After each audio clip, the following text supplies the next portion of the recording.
Buenas tardes, que les habla es el alumno Gianfranco Repiscoya. Vamos a hablar en este momento sobre los cambios y permanencias políticas, económicas y sociales en el Perú, en el año de 1930 y 1990. Contexto histórico.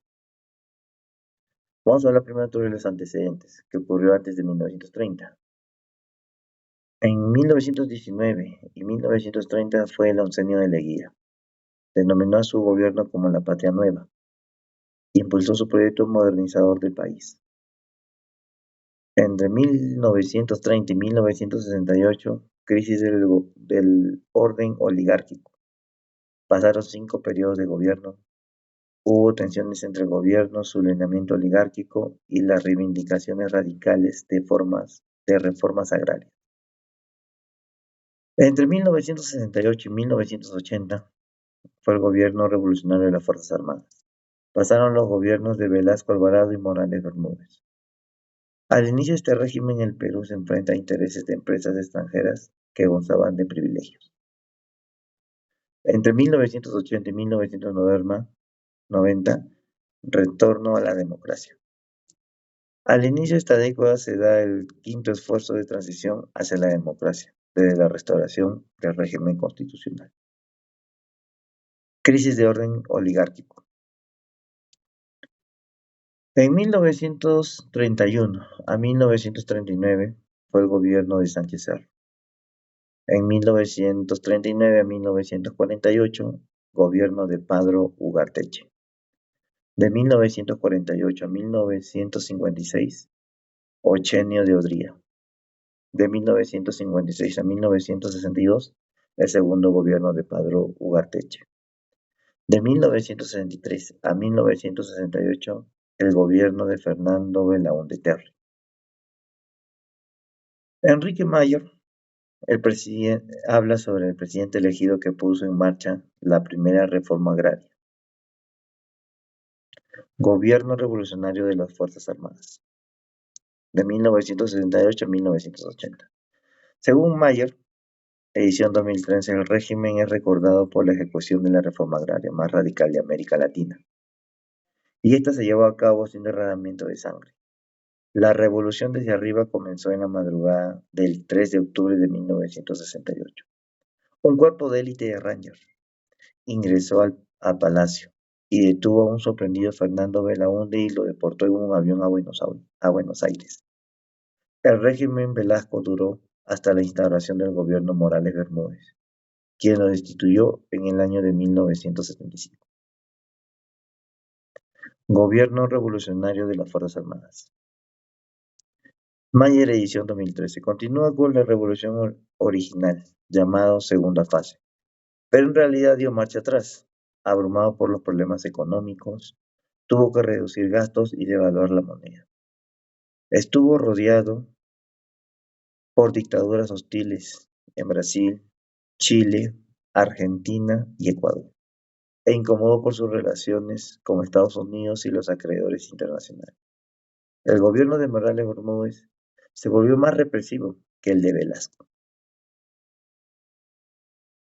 Reforma agraria en el Perú.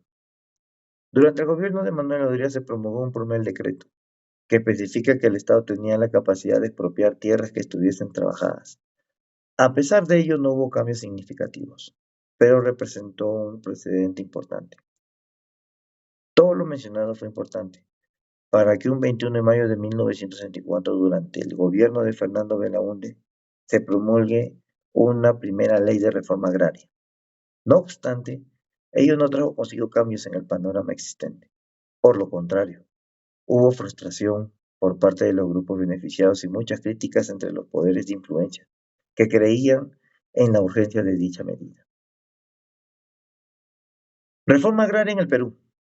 Después de que el general Velasco Alvarado realizó un golpe de Estado contra el gobierno de Belaúnde y tomó el poder en 1968, hubo un cambio significativo. En 1969 se inició la Ley de Reforma Agraria número 17716, con un nuevo planteamiento que aprendía de los errores cometidos en gestiones anteriores. La reforma de Velasco Alvarado es hasta la actualidad considerada una de las más radicales de la región.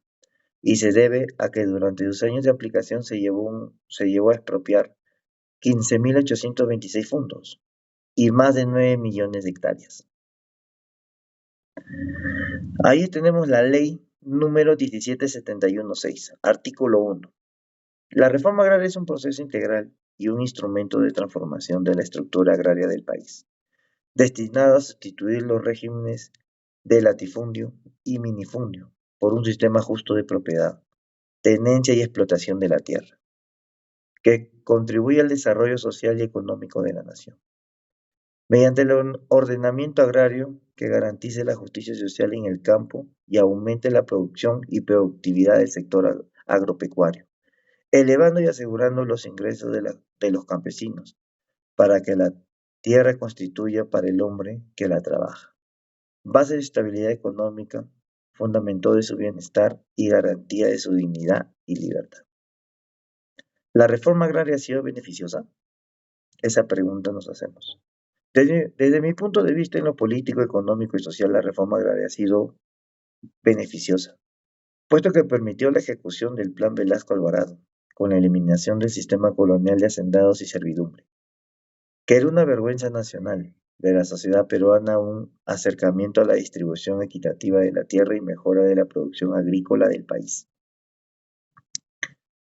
Mayer, edición 2013, sostiene que la reforma agraria que derogue la servidumbre y busque la desaparición de la hacienda tradicional podría eliminar la vergüenza con la que cargaba la sociedad peruana entre las naciones latinoamericanas, y sostiene que los beneficios se distribuirían entre los propietarios, trabajadores, a través de salarios, servicios sociales, distribución de ganancias o el apoyo para el desarrollo de los miembros de las comunidades, pero no a través de un mayor acceso a la tierra. En conclusión, se liberó al campesino de las ataduras serviles y se amplió la ciudadanía peruana, logrando integrar al país, pero las propuestas productivas fueron utópicas y sin mayor sentido, habiendo provocado un serio retraso de la productividad agraria. Se concluye que la reforma agraria implementada en el gobierno revolucionario de las Fuerzas Armadas, liderada por Velasco Alvarado, fueron beneficiosas, en tanto que el campesino ha sido reconocido como ciudadano independiente y capaz de generar su propia economía para la manutención y protección de su familia.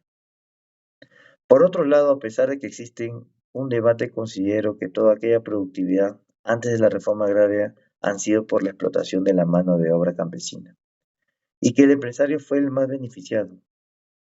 El empresario fue más beneficiado. Por lo tanto, recomiendo en el futuro no solo velar por el interés social minoritario, sino por el equilibrio común.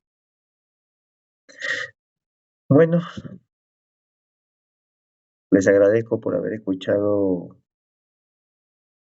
mi exposición y muchas gracias a todos.